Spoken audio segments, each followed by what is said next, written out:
وعلى آله وصحبه ومن والاه إلى يوم الدين وبعد سبحانك لا علم لنا إلا ما علمتنا إنك أنت العليم الحكيم رب زدنا علما يا كريم رب زدنا علما يا كريم رب زدنا علما يا كريم رب اشرح لي صدري ويسر لي أمري واحلل عقدة من لساني يفقهوا قولي. Mes chers frères d'Islam, si on évoquait simplement la place qu'occupe le jeûne de Ramadan dans l'islam, on se dirait que c'est quelque chose de totalement inutile, car chaque musulman a intégré le fait que le jeûne de Ramadan fait partie intégrale de sa foi. C'est juste que notre prophète sallallahu alayhi wa sallam a dit, ce hadith rapporté par Ibn Umar sallallahu alayhi wa sallam, ce hadith que on enseigne aux enfants adressables, que tout le monde connaît, بني الإسلام على خمس شهادة أن لا إله إلا الله محمد رسول الله وإقام الصلاة وإيتاء الزكاة وحج البيت وصوم رمضان.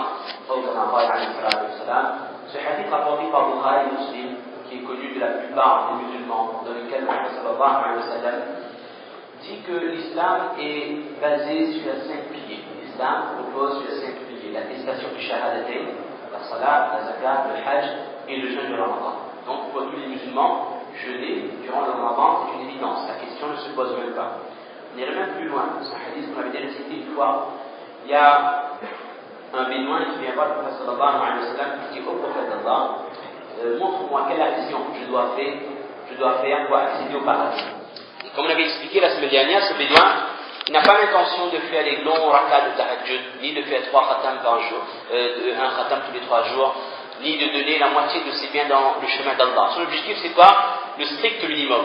Il veut 35 heures. Il veut faire le strict minimum pour accéder au paradis. Et le prophète sallallahu alayhi wa sallam dit la même chose, il conseille de faire ses a'mal, et notre prophète stipule encore une fois l'importance du jeûne du Ramadan. Maintenant, regardez à la fin de l'islam, de la vie du prophète sallallahu alayhi wa sallam, lors du serment d'adieu, le hajjatul wada', notre prophète sallallahu alayhi wa sallam, il fait ce serment aux sahaba.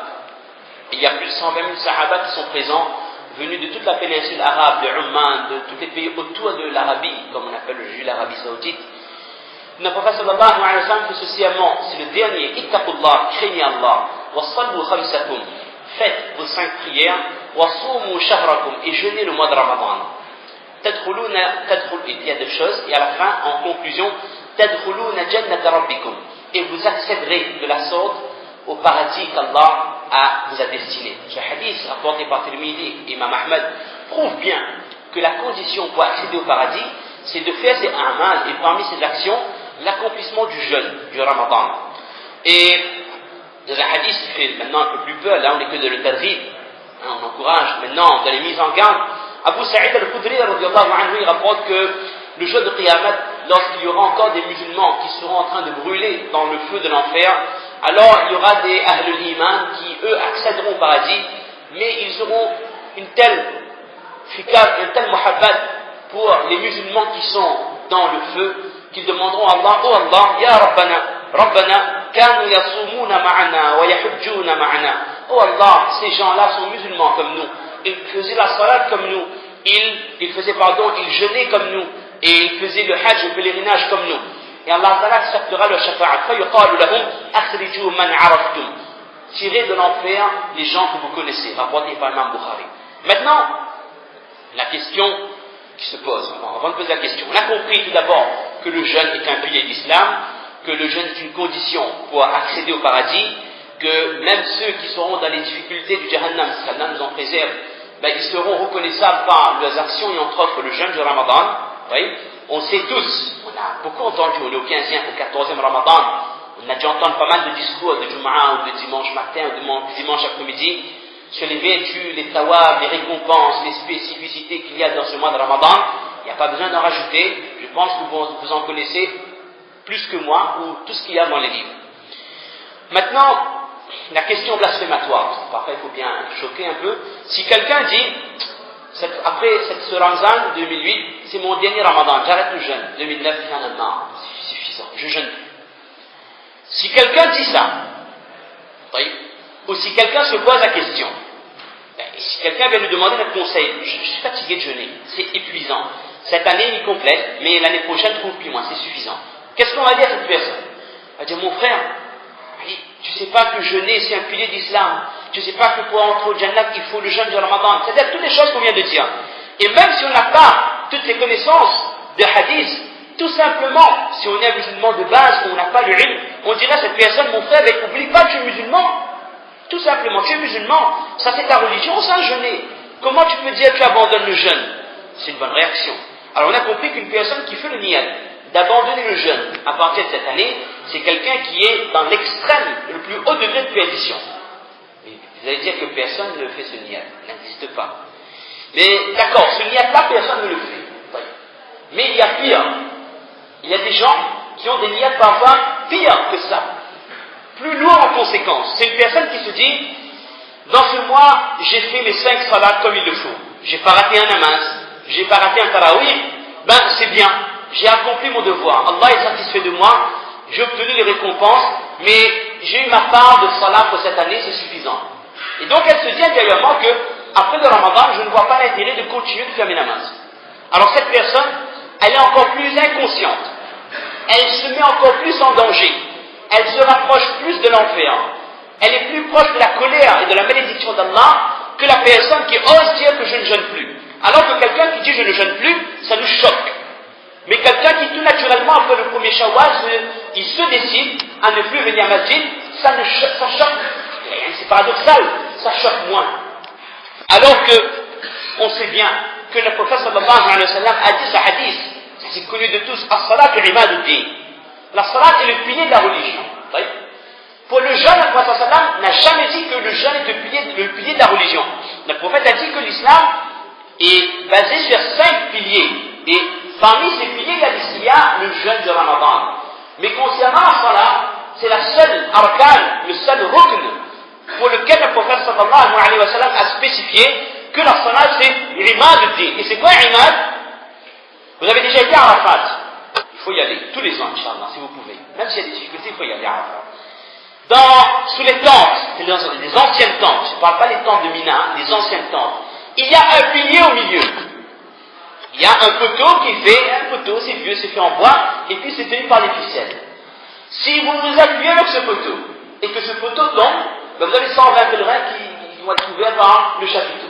Ça, ayez cette image. C'est quoi un pilier? Imad. D'accord? C'est pas comme ça. Ça, vous cassez, il y a d'autres piliers. Mais quand il y a imad, c'est le pilier. C'est le pilier central sur lequel l'islam tient. Et d'ailleurs, pour continuer à faire un peu peur, c'est le seul amal à propos desquels les a'imma, les 4 a'imma, Abu Hanifa, Shafi'i, Maliki, Ahmad, rahimahumullah, jami'a, qu'on respecte tous pour le ilm et le degré, ces 4 imams sont unanimes sur la gravité du fait de délaisser la salat. Imam Shafi'i, Imam Malik, Imam Ahmad sont d'avis que la personne qui délaisse délibérément nihaiyan la salat, cette personne fait le kufr, elle quitte la religion. Tandis qu'Imam Abu Hanifa dit que cette personne a un degré moins, mais on ne va pas expliquer en détail le masla, mais c'est un péché extrêmement grave qui n'a pas son équivalent. On sait également que le prophète sallallahu alayhi wa sallam avait répondu à un sahaba qui avait dit au prophète d'abord quelle est la meilleure des actions. Le prophète a dit une salat accomplie dans son heure. Le prophète n'a pas dit un jeûne accompli de Ramadan. Non. Dans ce genre de question, c'est toujours la salat qui vient en avant. Et il ne faut pas oublier que la première obligation dans la religion, la première ibadat qui a été rendue obligatoire dans l'islam, c'était la salat. C'était la salat pendant la période mécoise, lorsque le prophète sallallahu alayhi wa sallam est parti pour le Mi'raj. Alors que le jeûne est venu beaucoup après, nombreuses années après, le jeûne était rendu obligatoire. C'est à Madina en l'an 2 de l'Hégire. Et lorsque la salat a été rendue obligatoire, la salat a été rendue obligatoire d'une manière spécifique. Il y a eu une relation directe entre un Nabi sallallahu alayhi wa sallam et Allah subhanahu wa ta'ala. Allah ta'ala a accordé à le prophète la salat directement. Ce qui ne se retrouve pas pour ni le hajj, ni la zakat, ni le sawm. Et le sawm a été rendu obligatoire par différents degrés. Tout d'abord, il y avait at-takhir, la possibilité de jeûner, ou alors la possibilité de donner ce qu'on appelle le fidya pour la journée. Même si on n'était pas malade, c'était un choix. Et ensuite, Allah Ta'ala a rendu le jeûne obligatoire, il y a une autre étape, l'obligation n'était pas exactement la même, jusqu'à ce qu'elle devienne comme le jeûne est de nos jours. Mais la salat a été rendue obligatoire immédiatement, le soir du Mi'raj. Et les hadiths disent que le lendemain matin, Jibril alayhi salam, il vient voir le prophète sallam pour l'enseigner kayfiyat as-salat wal awqat. Comment on accomplit la salat et quels sont les horaires. Immédiatement, la salat est rendue obligatoire. La nuit, le lendemain, Jibril, il vient dans le prophète, la salat est rendue obligatoire tout de suite. La salat commence immédiatement. Ça, c'est l'importance de la salat. Et gardons à l'esprit qu'Allah Ta'ala, les ulama disent qu'Allah Ta'ala a rendu la salat obligatoire des années et des années avant la création des cieux et de la terre. Avant la création des cieux et de la terre, Allah Ta'ala avait déjà prescrit, Allah Ta'ala avait déjà défini que la salat allait être obligatoire pour cette ummat. Et il ne faut pas oublier également que la première chose à propos de laquelle nous serons questionnés le jour de Qiyamah, ce n'est ni le Hajj, ni le Umrah, ni le Sawm, le jeûne du Ramadan, ni autre chose. Abu Huraira radiyallahu anhu rapporte ce hadith que le prophète alayhi salatu wasalam a dit أول ما يحاسب به الناس يوم القيامة من أعمالهم الصلاة. La première chose à propos de laquelle les gens auront à rendre compte le jour de Qiyamah, ce sont les salats. قال يقول ربنا عز وجل لملائكته, Allah Ta'ala dira aux anges, et Allah c'est mieux, انظروا في صلاة عبدي أتمها أم نقصها. رواه أبو داود والنسائي بن ماجه. Regardez les salats, les prières de mon serviteur. Est-ce que ces salats sont complètes ou il y a des manquements dans la salat? Ça c'est la première question. Et le prophète explique à la fin que si pour la salat on a pu passer le cap en guillemets, on a répondu correctement, on a eu la victoire sur cette étape de la salat, il n'y a pas eu de manquement, alors pour le reste ce sera encore plus facile. Ça va se dérouler Inch'Allah. Mais si dès le départ il y a un blocage sur la salat, alors pour le reste ce sera difficulté sur difficulté. Alors si une personne elle est prête, elle sait que jamais je ne peux délaisser le jeûne, car ça fait partie intégrale de ma vie, de mon dîn. Sachez que la salat, elle fait encore plus partie de votre dîn, alors que le jeûne fait partie de votre dîn, 30 jours de l'année, mais la salat c'est 360 jours de l'année, à raison de 5 fois par jour. Alors la salat, vous allez vous dire que oui, mais si on est là, c'est qu'on fait namaz, pourquoi rappeler? Vous allez voir, il y a une autre étape encore. Ça c'est la première étape. Là c'est terrible pour les personnes qui ont des doutes. Voilà des personnes qui ne voient pas l'intérêt de faire la salat régulièrement. Et ensuite on va venir pour ceux qui viennent régulièrement. Dernier point, la salat nous purifie de nos péchés. Et ça c'est extrêmement important. Vous savez qu'il n'y a pas un être humain, qu'il soit pratiquant, peu pratiquant, barbu, pas barbu, alim, qari, mufti, cheikh al-hadith, cheikh al-islam, mufti al-zaman, ce que vous voulez, tous les titres. De toute façon les titres là c'est Allah seul qui connaît ce qui vaut pas. Vous voyez? N'importe quel musulman fait des péchés. Ça il faut être clair.